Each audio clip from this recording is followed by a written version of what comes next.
Skaven have been busy using much warp stone. What's this? New laboratory mode in Total War Warhammer 2. More units. Yes. More Skaven. More kill death. Yes.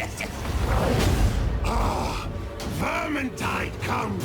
This is true Skaven army. Lizard things so tough and scaly. Crack 'em like eggs.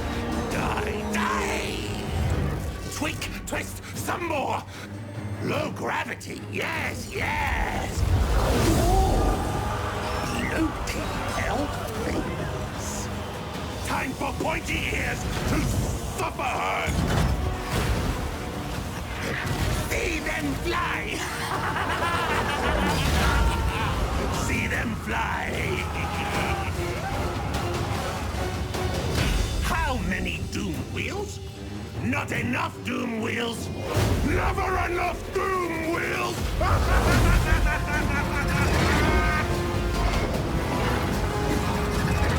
No mercy. Hell Pit Beast is best. Yes. Make it bigger. Massive bigger. Squish them all. Many warp lightning cannons. Kill zap!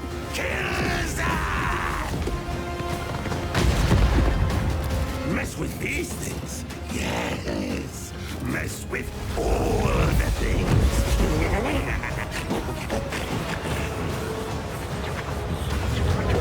Clan Scryer has powerful warp tech. Makes things bigger, faster, killier.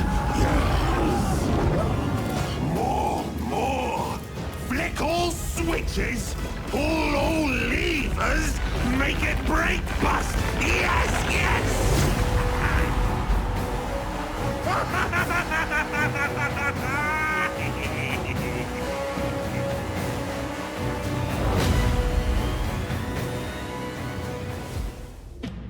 Alright guys, some pretty big news dropped today about the experiment on the free content schedule, and it's insane, I'm not gonna lie.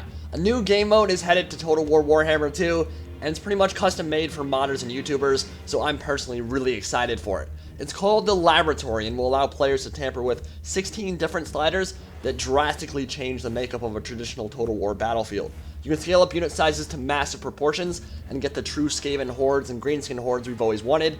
You can remove or lower gravity to see enemies fly through the air, and increase impact force so that enemy armies go flying clear across the horizon once your charge hits home.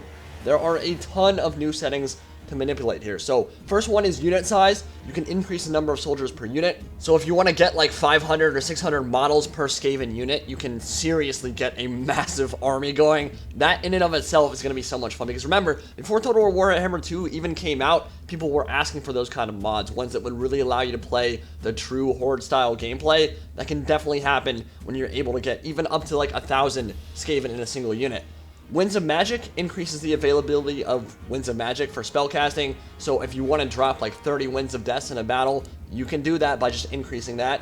Explosions increase the size of explosion and vortex spells, so if you want to get that amazing Blade Wind that completely eviscerates an entire enemy army, you can just increase the size of the radius of that spell, and basically just completely destroy whatever you cast magic at. Get a Wind of Death the size of an entire army. It just goes ripping down the line. Probably gonna hurt your processor a bit. That is one thing about this game mode. The performance is probably gonna be a bit of an issue, and they talk about that right at the beginning of the trailer. But yeah, I mean, pretty crazy stuff that can happen here. Vigor cost reduction, kind of boring, but you can make units basically be fresh for eternity for as long as you want. Basically make every unit immune to vigor. Reload time, which is a pretty obvious one. I think everybody's going to try to make their great cannons or their Hellblaster volley guns or whatever fire like machine guns non-stop for the entirety of a battle. Imagine seeing something like a Hell Cannon firing rapid fire down the line.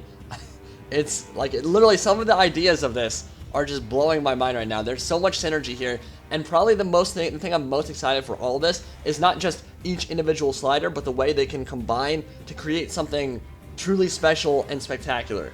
There's so much that can be done here. Ammunition, increase the amount of ammunition or total shots a range unit has. Projectile penetration, how far they can travel through enemies, so a magic missile that might typically stop after going like through 3 or 4 units can then go through the entire entity of an enemy army or something. Gravity is the obvious one. I think this is the one that most people will have a ton of fun with. Basically turning that down to 0 gravity means people are floating around, floating across the map. And then you combine that with something like the ability radius, which increases the effect radius of ability. So something like Verminous Valor or Swiftness of Itzel combined with low gravity will essentially make a nuke in the middle of an enemy army, send units flying clear across the map as they just kind of float around like they're in space. And then we get into stuff like ability recharge reduction, where if you're Techless, for instance, you can become a caster god with him if you really want to. You can set all his spell cooldowns down to 0, and combined with the Winds of Magic pool that will reach up into infinity, with the massive explosions and the super powerful magic that he's already casting, you can then cast 4 or 5 different fiery convocations or a bunch of different chain lightnings all at once that are completely swamping an enemy army and basically completely swallowing up the entirety of whatever enemy you're facing.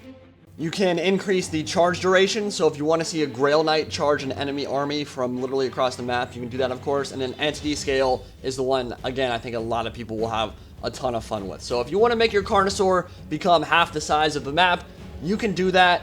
If you want to make a Hell Pit Abomination fight on a gigantic one, fight off against a gigantic Carnosaur, have a huge monster match that's truly where they're dwarfing everything in comparison, you can scale up the entity size, or, and I'm not actually sure, you might not be able to lower some of these like below their scale. It'd be kind of cool to, or kind of hilarious actually, to have very small entities. So have a small Lewin Leoncoeur on top of Baykee's Hippogriff, or a bunch of different lords, like little tiny guys, and you can kind of replicate the tabletop or something. I'm sure, I'm not even scratching the surface with what's possible with this, and what I'm really hoping is that CA is just establishing that framework for something that will receive more support over time, and people really take to it.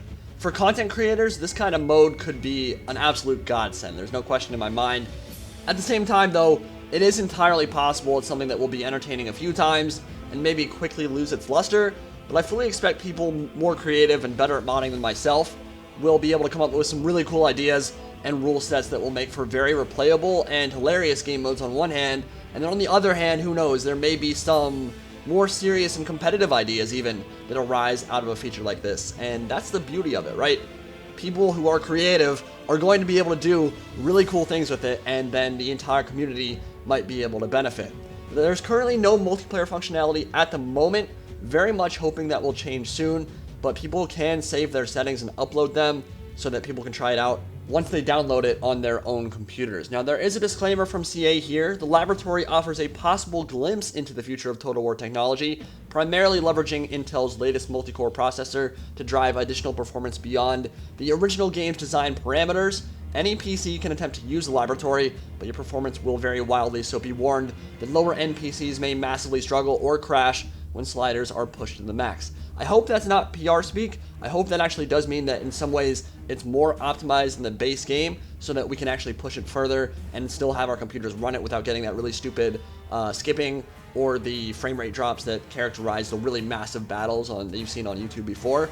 But yeah, I can imagine with huge explosions, quadrupled unit sizes, unlimited winds of magic, and 30 different spells going off at once, our computers might just take a walk down Struggle Street, even the high-end ones with really good performance, but we'll have to see how it works out.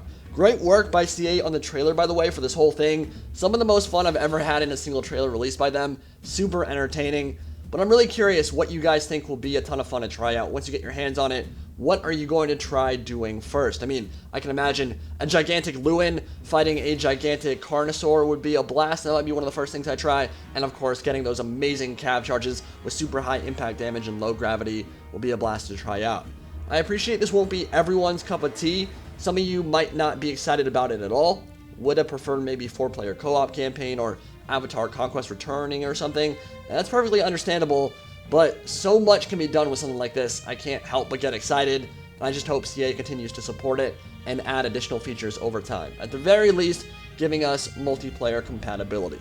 So yeah, that's the news for today. pretty big news drop. I'm excited to try it out. We'll get access to it on December 14th, so about a week. And yeah, you'll be able to see some content from me on that front. So thank you all for watching. See y'all next time. Indie Pride, signing out for now.